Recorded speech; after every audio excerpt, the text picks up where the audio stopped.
ہمارے ذہنوں میں جو معیارات بیٹھے ہوئے ہیں وہ کیا ہے؟ کامیابی پیسے سے ہے، کامیابی جائیداد سے ہے، کامیابی کاروبار سے ہے، کامیابی شہرت سے ہے، کامیابی اقتدار سے ہے. یہ معیارات ہیں. جو جتنا دولت مند اتنا کامیاب، جو جتنا مشہور اتنا کامیاب، جو جتنا پاپولر اتنا کامیاب، جو حکومت پر پہنچ گیا کامیاب، جس نے بڑا کاروبار جما لیا کامیاب، جس نے بہت جائیداد بنا لی کامیاب. یہی ہے اصل میں ساری بس کی گانٹھ. جو تصور کامیابی کا ہوگا اسی کے مطابق آپ کی بھاگ دوڑ ہوگی، اسی کے لیے جد و جہد ہوگی، اسی کے لیے توانائیاں صرف ہوں گی، اسی کے لیے دن رات کی مشقت ہوگی. یہ ہے اصل شے جس کی یہاں نفی ہو رہی ہے. کامیابی دولت سے نہیں، کامیابی شہرت سے نہیں، کامیابی اقتدار اور طاقت اور حکومت سے نہیں، بلکہ کامیابی ہے ایمان سے، عمل صالح سے، تواصی بالحق سے، تواصی بالصبر سے. آپ غور کیجئے اس نقطہ نظر کا، اس ایٹیچیوڈ کا، یہ جو مینٹل ایٹیچیوڈ ہے، اس کا بدل جانا ہی انسانی شخصیت کے اندر انقلاب برپا کرے گا. اب آپ کا نتیجہ کیا نکلا؟ اگر تو دولت سے کامیابی ہوتی تو قارون بہت کامیاب تھا، اگر حکومت سے کامیابی ہوتی تو فرعون اور نمرود بہت کامیاب تھے. کامیابی ان سے نہیں ہے. کامیابی انسان دولت میں قارون کی دولت تک پہنچ جائے اور دنیا میں دبدبہ اور اقتدار اور سلطنت اور حکومت کے اعتبار سے وہ نمرود اور فرعون کا مقام حاصل کر لے، وہ ناکام ہے، خائب ہے، خاسر ہے، برباد ہے. اور ابو ذر غفاری کامیاب ہے، چاہے ان کے پاس کچھ نہیں تھا، جھونپڑی تک نہیں تھی، کوئی گھر نہیں تھا.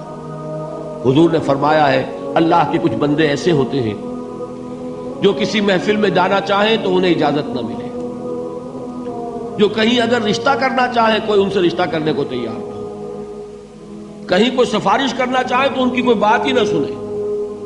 لیکن اللہ کے ہاں ان کا وہ مقام ہے کہ اگر بھولے سے بھی کسی بات پر قسم کھا بیٹھتے ہیں تو اللہ ان کے قسم کی لاج رکھتا ہے.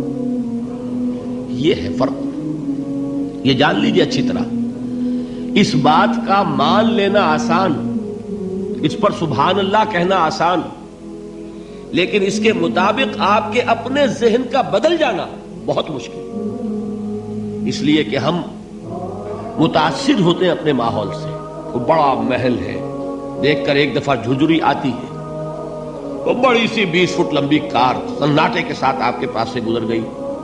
ایک دفعہ اعصاب کے اندر ارتعاش ہوتا ہے، محسوس ہوتا ہے بڑے یہ نصیبے والے لوگ ہیں، بڑے خوش نصیب، بڑے کامیاب.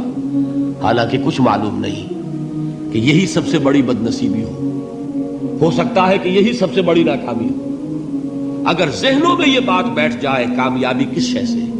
یہی وجہ دیکھیے قرآن مجید میں بارہا آپ دیکھیں اولئک ھم المفلحون، یہ ہے لوگ کامیاب ہونے والے. آج یہ آپ نے نماز میں وہ آیات سنی، یا ایھا الذین آمنوا ارکعوا واسجدوا واعبدوا ربکم وافعلوا الخیر لعلکم تفلحون. اے ایمان والو، رکوع کرو، سجدہ کرو، اپنے رب کی پرستش اور بندگی کرو اور اچھے کام کرو تاکہ تم کامیاب ہو جاؤ. تو کامیابی کن چیزوں سے ہے؟ یہ ہے سب سے بڑا سبق. یہ ہمارے دل میں اگر بات بیٹھ جائے، ٹھک جائے، تو زندگی بدل جائے گی. صبح و شام بدل جائیں گے، نقشے بدل جائیں گے، بھاگ دوڑ کا رنگ بدل جائے گا، ویلیو سٹرکچر بدل جائے گا. آج وہ ایک چیز نہایت اہم نظر آ رہی ہے، کل نہایت غیر اہم نظر آئے گی. جیسے کہ حضور کی حدیث ہے مالی ولد دنیا، مجھے تمہاری اس دنیا سے کیا سروکار ہے.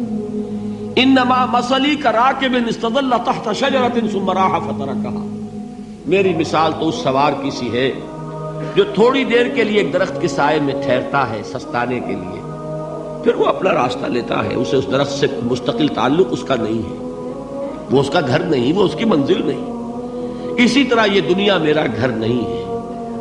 اب دیکھیے ہم کہتے ہیں انا للہ و انا الیہ راجعون، ہم تو مسافر ہیں، ہم اللہ کے پاس سے آئے، اللہ کی طرف ہمیں لوٹ جانا ہے. کن فی الدنیا کانک غریب و عابر سبیل، حضور فرماتے ہیں دنیا میں ایسے رہو جیسے کہ تم اجنبی ہو یا راہ چلتے مسافر. لیکن یہ طرز عمل کب ہوگا؟ جبکہ یہ آیت ہمارے ذہنوں کے اندر بیٹھ گئی ہو، والعصر ان الانسان لفی خسر الا الذین آمنوا وعملوا الصالحات وتواصوا بالحق وتواصوا بالصبر۔ یہ ہے اصل بات جو میں نے عرض کیا تھا کہ میں بتاؤں گا صحابہ کیوں ایک دوسرے کو یاد دلاتے تھے۔ اس لیے کہ دیکھیے جیسے برف باری اگر ہو رہی ہو، آپ باہر نکلیں گے تو برف آپ کے کپڑوں پر جم جاتی ہے نا، تو آپ جھٹکتے ہیں کپڑوں کو تاکہ برف ہٹ جائے۔ ہمارے ایمان پر اس دنیا میں رہتے ہوئے جب ہم متاثر ہوتے ہیں ماحول سے تو گردہ آ جاتا ہے، برف پڑ جاتی ہے، اس کو جھٹکتے رہنے کی ضرورت ہے۔ اور وہ جھٹکنے کی بہترین اور مؤثر ترین شکل یہی ہے کہ یاد رکھو کامیابی ان چیزوں سے نہیں ہے۔ چمک دمک جو ہے دنیا کی، یہ ساری چمک دمک جو تمہیں رجھا رہی ہے، جو تمہیں اپنے اندر گم کیے ہوئے، یہ لفظ گم پر اقبال کا وہ شعر یاد آ گیا کہ کافر کی یہ پہچان کے آفاق میں گم ہے، اور مومن کی یہ پہچان کہ گم اس میں ہے آفاق۔ تم گم نہ ہو کر رہ جاؤ، اس میں مبہوت نہ ہو کر رہ جاؤ، مرعوب نہ ہو کر رہ جاؤ، دنیا ہی کی محبت تمہارے اوپر ڈیرے نہ ڈال دے، تمہارے دلوں کے اوپر مسلط نہ ہو جائے۔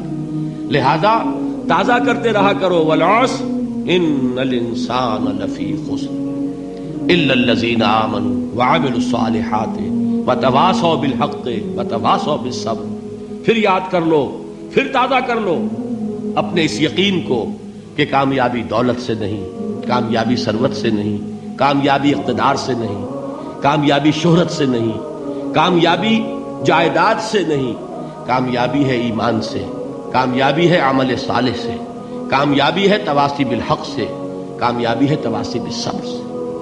یہ چار چیزیں ہیں کہ جو کامیابی کے لوازم